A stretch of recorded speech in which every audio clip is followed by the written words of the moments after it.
Sebelum melanjutkan, jangan lupa subscribe dulu, terima kasih.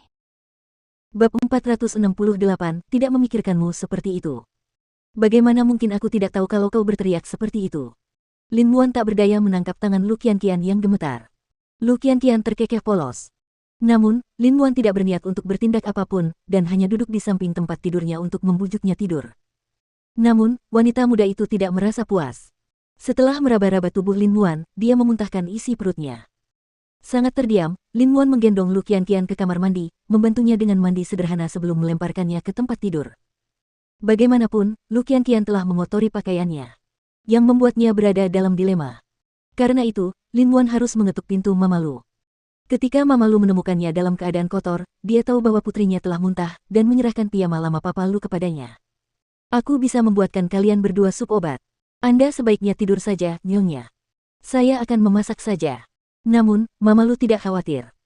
Siapapun yang memiliki sedikit saja pikiran yang tidak pantas akan telanjang setelah membawa Lu Qianqian kembali ke kamarnya. Mengapa dia menunggu sampai Lu Qianqian muntah di sekujur tubuhnya? Orang bisa melihat bahwa hati anak itu benar-benar murni. Kamu juga harus tidur. Namun, Lin Muan tahu bahwa lada kecilnya mungkin akan membuatnya terjaga sepanjang malam. Saat dia mandi dan memasak sup, sudah jam 2 pagi. Dia tersenyum tak berdaya setelah melihat jam. Beban yang sangat berat. Bercanda saat mabuk dan one night stand sama sekali tidak berlaku baginya. Bagaimanapun, beberapa hal tidak seharusnya terjadi begitu cepat, dan ia harus mengendalikan hasratnya yang liar semampunya.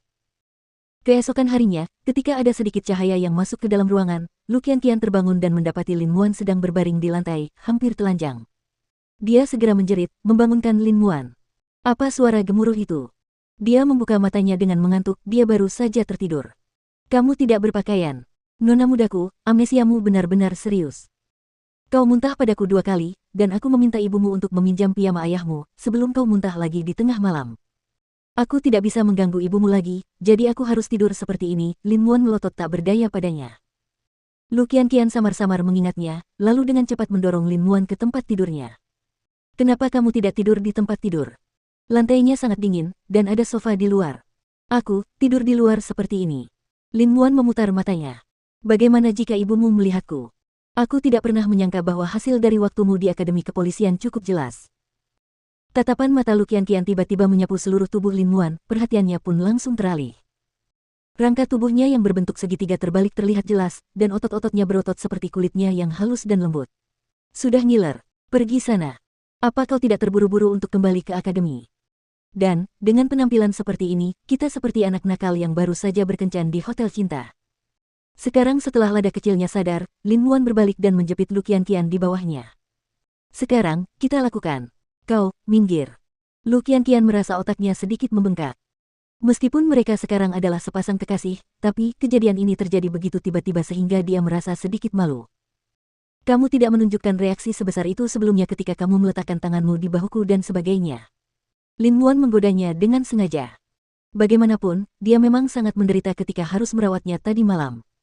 Saat itu, aku terus berkata pada diriku sendiri untuk memperlakukanmu seperti saudara, itulah sebabnya aku tidak menganggapmu seperti itu. Jadi, sekarang kamu berpikir seperti itu. Tak berdaya, Lu Qianqian segera menutupi wajahnya. Jangan bertanya lagi. Lin Muan tidak menahan diri, dia melepaskan tangannya dan mencium bibirnya. Meskipun Lu Qianqian adalah orang yang rasional, siapa yang bisa menolak godaan seperti itu di pagi hari? Oleh karena itu, tubuh mereka saling terkait, dipisahkan oleh selapis tipis piyama, dan Lu Qianqian bahkan dapat merasakan tubuh Lin Muan berubah. Namun, dia tidak melakukan apapun selain menciumnya, jadi mereka hanya berguling-guling di tempat tidur tanpa melakukan hal lain. Sudah hampir pukul 6. Aku harus kembali ke akademi. Oke. Lu Qianqian mengangguk, wajahnya memerah. Tapi, ya piyamaku. Aku sudah menggantinya. Lin Muan menepuk kepalanya mendengar ucapannya. Bawakan aku beberapa pakaian ayahmu. Aku tidak bisa memakai pakaianku sendiri. Tunggu sebentar. Lu Qianqian segera berdiri, dan segera kembali sambil menggendong pakaian Papa Lu. Saat itu, Lin Muan sudah melilitkan handuk di tubuhnya. Lu Qianqian menyerahkan pakaian Papa Lu kepadanya. Pakailah. Meskipun mungkin agak pendek. Tidak berbalik. Lin Muan bertanya padanya sambil mengambil pakaian itu. Lu Qianqian segera berbalik dengan patuh.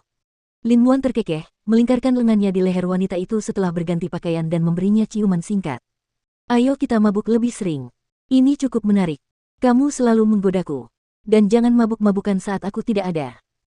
Setelah mengucapkan kata-kata itu, Lin Muan membuka pintu dan segera meninggalkan Lu Manor setelah berpamitan dengan Mama Lu. Lu Qianqian hanya menunduk menatap piamanya setelah Lin Muan berjalan agak jauh, sambil teringat bahwa dia telah membantunya berganti pakaian. Malam bersama Muan begitu lembut sekaligus mengekang, dan itulah yang paling menggetarkan hati, bagaikan gatal yang menjalar ke seluruh tubuh. Kemudian, Lin Muan diejek oleh semua teman sekamarnya saat kembali ke akademi, itu bukan yang kau kenakan saat pergi, Bro Lin. Kau menghabiskan malam yang liar dengan kakak ipar. Lin Muan naik ke tempat tidur karena kelelahan dan berganti pakaian. Malam ini sangat melelahkan. Hanya surga yang tahu apa yang telah kualami. Itu tidak penting. Bukankah cukup dengan berbagi momen-momen manis? Lagi pula, kemanisan itu perlu. Sementara itu, berita tentang perjodohan antara keluarga Seng dan keluarga Hu akhirnya menyebar. Berita bahwa seorang putri orang kaya yang setengah tolol akan segera dinikahkan dengan keluarga Seng dari tuan muda ketiga merupakan berita yang sangat mengejutkan bagi seluruh Jianchuan. Semua orang berkata betapa malangnya nasib kakak ketiga di kehidupan sebelumnya sehingga ia harus menikahi seorang yang bodoh. Apakah otaknya juga sudah rusak? Meskipun demikian, kakak ketiga sama sekali tidak peduli dengan rumor tersebut. Dia telah mendapatkan kembali kebebasannya setelah melalui banyak kesulitan, dan dia tidak akan kehilangannya lagi dengan begitu cepat. Tetap saja, besok adalah hari dia akan mendaftarkan pernikahannya dengan Huran. Hari itu telah tiba tanpa disadari. Kakak ketiga ingin berbicara dengan Seng Xiao, meski hanya sekadar untuk melampiaskan kekesalannya. Meski begitu, pengawalnya tidak memberinya kesempatan sama sekali. Tuan muda, Anda akan menikah besok. Tolong jangan membuat keadaan menjadi sulit bagi kami para pengawal. Meskipun demikian, kakak ketiga telah berhenti di luar rumah Seng Xiao. Dan apakah pikiran mereka beresonansi atau karena alasan lain, mobil Seng Xiao berhenti di depan kakak ketiga. Kau dibebaskan? Tanya Seng Xiao menggoda. Kakak ketiga mengangkat bahu dan berkata kepada pengawal di belakangnya. Aku tidak sengaja mendatanginya. Aku hanya ingin bicara sebentar.